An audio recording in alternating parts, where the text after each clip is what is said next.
भाई यकीनन उनकी दावेदारी है और उनकी दावेदारी के कारण भी हैं, वो वहाँ से वर्तमान के सांसद हैं, बट मेरे भी अपने कारण हैं। मेरे पिता की कर्मभूमि रही हाजीपुर, मेरे पिता ने उस हाजीपुर को अपनी माँ का दर्जा दिया और एक पुत्र होने के नाते मेरा उत्तरदायित्व बनता है।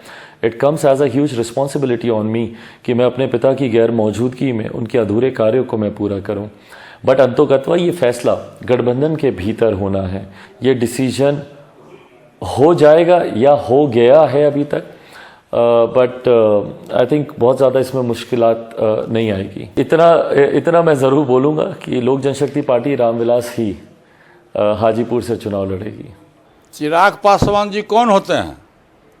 आपसे मैं पूछता हूँ कि 77 से लेके 1977 से लेकर के और 2019 तक हमारे बड़े भाई साहब स्वर्गीय रामविलास पासवान जी हाजीपुर के सांसद सदस्य रहे। 6 प्रधानमंत्रियों के बीच में वो उनको काम करने का मौका मिला। और आपको याद होना चाहिए कि जब जब पासवान जी राजनीति में थे, जैसे सबसे पहले वो अलौली से विधायक थे, जहाँ मेरा घर है, गिरिडीह जिला है। वहाँ से जब वो हाजीपुर सांसद बन के आए तो उन्होंने मुझको ही कहा कि पारस, तुम मेरा उत्तराधिकारी हो, तुम हाजीपुर से, तुम अलौली से चुनाव लड़ो। और मैं अलौली से चुनाव लड़ा और मैं 7 बार वहाँ से विधायक रहा।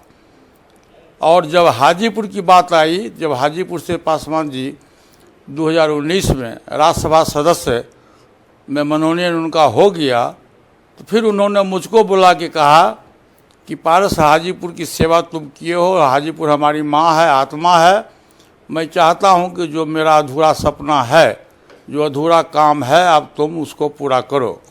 मैंने कहा कि भैया, हम तो बिहार सरकार के मंत्री हैं, आप किसी परिवार के किसी दूसरे सदस्य को आप बना दीजिए। उन्होंने कहा कि नहीं, जितना विश्वास मुझको तुम पर है, तुम मेरा छोटा भाई हो और तुम हाजीपुर की जनता को 77 से आज तक जानते हो, तुम मेरा छोटा भाई हो, इसलिए मैं तुमको आदेश देता हूं कि तुम हाजीपुर से चुनाव लड़ो। मैं उनके बात को काट नहीं सका। नहीं, किसी भी भाई, हमारा गठबंधन भाजपा से है। पहले एक बात आप जान लीजिए, हमारा गठबंधन एनडीए गठबंधन से है, न कि चिराग पासवान से है। चिराग पासवान जी जहाँ से सांसद हैं, वो सांसद हैं जमुई से। तो नैतिकता के आधार पर जमुई की जनता ने उनको 10 वर्ष तक मेंबर ऑफ पार्लियामेंट बनाया, विश्वास व्यक्त किया उन पर। आज वो जमुई की जनता के साथ विश्वासघात कर रहे हैं, इसलिए उनका हाजीपुर में कहीं दूर दूर तक कोई हक नहीं है।